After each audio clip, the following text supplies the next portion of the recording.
It's a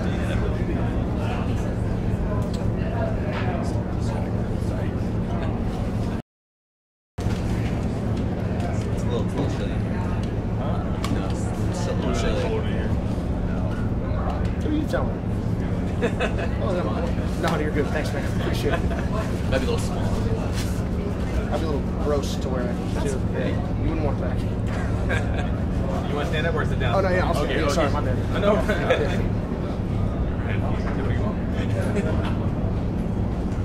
Ready? Yeah. You guys good? Go for it. So you just tapped out BJ Penn. That's pretty cool. Thanks. What are the emotions like now? Are there any emotions? He's a pretty stoic guy in general. Well, I mean, honestly, I feel very fortunate for the opportunity to compete against a guy like BJ. Again, like when a lot of times people are like, oh, you guys are a legend. Like that, he is an actual legend. He's someone that I've learned so much from and try to pattern myself after. So honestly, it's a little bit bittersweet because it's someone that I respect very much and look up to. And I'm very happy to get a good result. Even happier to not get beat the fuck up. But also, having been on the other side, it can suck. So it's again, I'm very happy, but it goes both ways. But ultimately, something else I'd like to say is, hey to my buddy Alex from Texas, who wasn't able to be here as a result of the venue change, but looking forward to seeing him soon. What happened with Alex? Well, he's a buddy of mine. He's 11 years old, I think, and he was getting ready to go to. They were coming to Vegas, and then with the venue change, they weren't able to. It's pretty expensive. Like my wife had to get a plane ticket from DC to here with like 3 days' notice, and from like normal $250 to about $800, which wasn't great. But fortunately, we won, so we can afford it for now. Yeah. Other than that, that was a shame that he wasn't able to be here, but I was glad to be able to get a good result for my fans and my friends. Did you speak to BJ at all and kind of impart those words on him, like, hey, you're a legend, and almost bittersweet that it's tough, because someone, particularly at a time like that, you don't want to walk over and like, I'm not trying to like be weird and like get in someone's face, but at the same time, I hope that we cross paths at some point in the future, because honestly, I'd like to train with him and ask him a bunch of questions. And but right after a fight, no one likes the other person running over and go over a barrel every once in a while. Granted, I wish you don't be able to do anything about it, but no one likes that. Obviously, you're known for your leg locks and heel hooks. When you got that, did you feel that he was going to tap? You never know. Honestly, I didn't expect him to tap because it's BJ, and some people, it's rubbery, and some people just don't tap. His knee popped pretty good. I don't know if it's torn, I'm not sure, but it went like crack, pop, which when you put a heel hook on with pace, a lot of times that can be the result. But I think a big mistake that people make as a grappler getting into MMA is expecting anyone to tap to anything. Because it sets you. I've seen so many fights with a jiu-jitsu guy. Granted, we're both a jiu-jitsu guy. But let's say the grappler, puts a grappling-style beating on somebody for the first round, puts them in everything under the sun, but then they don't tap. And the person who dealt out the ass whooping gets up looking like, how did this happen? And then the other person, completely unmarked, goes back to their corner, comes out for round 2, and is not playing around. So, honestly, I was ready for the full distance, but it's nice to get a finish and get out early. Ryan, before the leg lock, you kicked his leg. Is that part of the combo to get him off balance, or is that just... I don't think anybody's getting kicked in the knee, so that's kind of how I thought about it. But I wouldn't like it if you kicked me in the knee. So with that thinking in line, that's what we were shooting for. But it probably couldn't hurt. Yeah. Was that submission of the year in your opinion? I on MMA Twitter saying submission of the year. Oh yeah, cool. I can't speak to any of that. It is the end of the year, so maybe there's the primacy recency thing. So yeah, that'll actually probably play in our favor.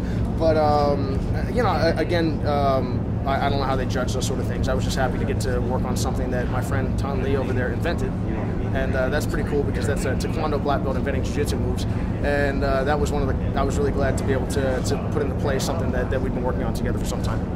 Ryan, we see you so infrequently in the octagon. Why is that? Why the long breaks in between fights? Honestly, there's a bunch of things. I got stuff going on at home, or actually just had a little boy, which is thank you so much.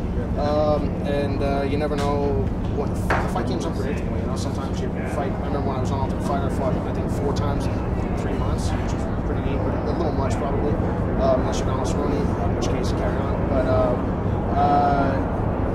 yeah, it's tough. Most people have to sign up, and I've accepted a bunch of other fights, and unfortunately, people were a little bit hesitant to get involved. BJ is not afraid of anybody, and justifiably not afraid of anybody. So that was pretty neat to compete against someone both with his skill set and his of course credentials, but also just the mentality that he has. I think I would hope to one day, if I can again pattern just that approach that he's had to say, he fought the other H.E.A.T.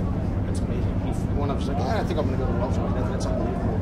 And the bravery that takes is not to be understated. So ultimately, I would just say that it's hard to say why, but I'm hoping that the trend doesn't continue. Otherwise, I'll probably see you guys in 2023 because it's been 1 year between Gray, first one in Gray, 2 years Gray to this. That'll be like 4 years from now, and that'll be getting a little rough. Why do you think people are so, don't have the desire to fight you? I can't speak to that. I want to fight the best people available. I want to fight someone in the top 10 now. I would like to fight someone in the top 15. And, if people chuckle at that, maybe they do, maybe they don't. Part of the reason they do is because they don't get to fight anybody. And also, if you want to see me get beat up, that's the fastest way to do it. Can I get featherweight? Oh, yeah, definitely featherweight. I weighed in for this at 154 without, I'm featherweight. Yeah. Yeah, it would be nice to face him in the top 10, top 15 at the very least. But I don't really care about the ranking. I just care about the challenging component. And again, those guys, I respect them very much. They're very good. I would look forward to facing anybody of that caliber. Anyone in particular? Any names? Honestly, I come from the martial arts world, and I'm a martial arts guy that can fight at a high level. I'm not a professional fighter, so ultimately I don't like to poke at people. I don't like to disrespect anybody, and even if it's not perceived that way, I know nobody likes getting called out. So ultimately, we'll see what happens, but I've got into this for sporting reasons and to see what happens and try to become the best that I can be. So I guess that's all I can say.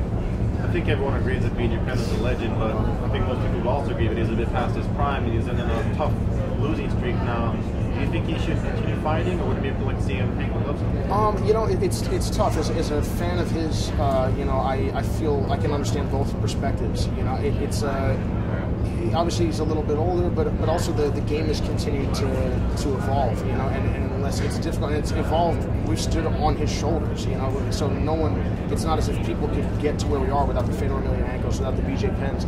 And I think it's very important to remember that. But it's also tough if everyone's gotten to watch you fight for 15 years and also figure out what you're up to, and then on top of that, copy a bunch of what you're up to still be able to win generation after generation is very challenging. And BJ went through multiple generations of fighters, and I know that he's still got plenty left. It's just the question of whether or not I guess he wants to do that. But I can also understand the perspective of people who say, hey, man, you've done enough already. Why take the risk? Why take the physical toll?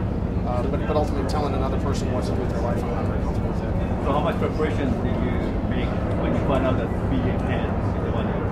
Oh man, I was ecstatic when I found out that I was fighting BJ. I prepared. I had a 4-month training camp because I haven't fought in 2 years, so I did a bunch of practice fights. I spent probably my entire show paycheck on training camp just to make sure I'm not playing around. Win, lose, or draw, I can say that I'll give it my best, and that means there's a financial commitment to doing that. I have to go to TriStar, train, I bring a bunch of my friends to Virginia, I go here, I go there, I go see Kenny Florian. I was very, very fortunate. I brought a ton of really high-level martial artists to Virginia with me, and I brought some of us from Virginia to TriStar, and there's a financial cost associated with that, but it's something that I'm happy to undertake in order to pursue Are you my calling best. Anybody else? I'm sorry? Are you calling out any? No, I'm just saying I'll fight anybody that's good, and let's go. Sign up. Kenny Florian was going to be in your corner tonight, right? Yes. And the change kind of messed with that too, right? Yeah, that was a shame. Kenny's been coaching me since 2014. He's made an unbelievable difference. I feel like I have the best, at least I'm biased, of course, but the best corner team I could possibly ask for in Faraz Zahabi, Kenny Florian, Tom Lee. These are some of the most introspective and thoughtful people I've ever met in the fight game. I feel incredibly fortunate to have their support. Kenny's been helping. He was the guy that I looked at and I went, hey, I want to be like him, because he particularly in the era of everyone being on steroids, he was. And he's not overwhelmingly physically powerful, but he went from getting manhandled by Diego Sanchez on Ultimate Fighter in the first one to just improve, and he fought the best. It's an unbelievable thing, and so he's a guy like BJ Penn that I look up to immensely, very much, and would hope to pattern myself after. So I was ashamed that Kenny wasn't able to be here, but we met up last night, we talked constantly. He was definitely, I believe, here in spirit, and I really appreciated that. Kenny Florian, he's at the Fox Sports studio with Karen Bryant, Michael Bisping. Want me to say that he was on his feet the entire time. He's incredibly proud of you. Oh, man, thank you. Anyway, he couldn't even sit down. So. Oh man, I'm thank you so very much. excited. Yeah, Kenny's the best. Is MMA, is it just a side project for you? Or is this like, are you like, no, this is what I do, this is how I'm gonna make my living? I like that you imply that I have other bigger things going on. I appreciate that could be the case, but no, I'm not smart enough for that. So we'll, MMA You don't is have like a whiskey or anything? Oh man, I'm trying to get into the game, but it's the seed money, man. It's tough. But I was about to say, if Conor McGregor wants to fight, he can beat me up. I'll take the match. But it's absolutely worth it. But and then I hope oh my God, if he misses weight, that'd be the best. Oh man, he's gonna get a bunch. But anyway, all right, we'll talk later. Oh yeah, no, I've trained with Conor a little bit. He's amazing, obviously, phenomenal martial artist, and deserves every bit of success he's had. Yeah, I look forward to seeing him come back and fight again if he feels up to it. Yeah, no, it's just I've got other things going on. I have my own gym. I have some other stuff. I try to help my friends in various parts of the world. I've gotten a lot of help from a lot of people to be here today, and I owe it to them to do my best to help as well. But no, MMA is something I take very seriously. But at the same time, I remember being in the jiu-jitsu world. I was good enough to be close to maybe like 80cc top, like not consistently, but like good enough that on a good day I could have won. But it was combination of I didn't always wrestle my best, and other times like the jiu-jitsu world, particularly back then, was like ridiculously corrupt, and so you'd have things taken from you, and it taught me a lot about just controlling what you can control, doing my best. I can't control if I have to fight in the UFC again. I really hope I do. I would look forward to it. I can't control if they cut me tomorrow. I again hope that doesn't happen, but if they do, I'll carry on and just do my best to keep improving as a martial artist. And this is just a venue for that. So being UFC champion would not change my life, although I could get a better club. But other than that, but on a personal level, I do this to try to just be my best. That's all I can say. Congratulations, sir. Thank you all so much. Thanks, Thank you, really appreciate it. Yeah, thanks, guys. Take care.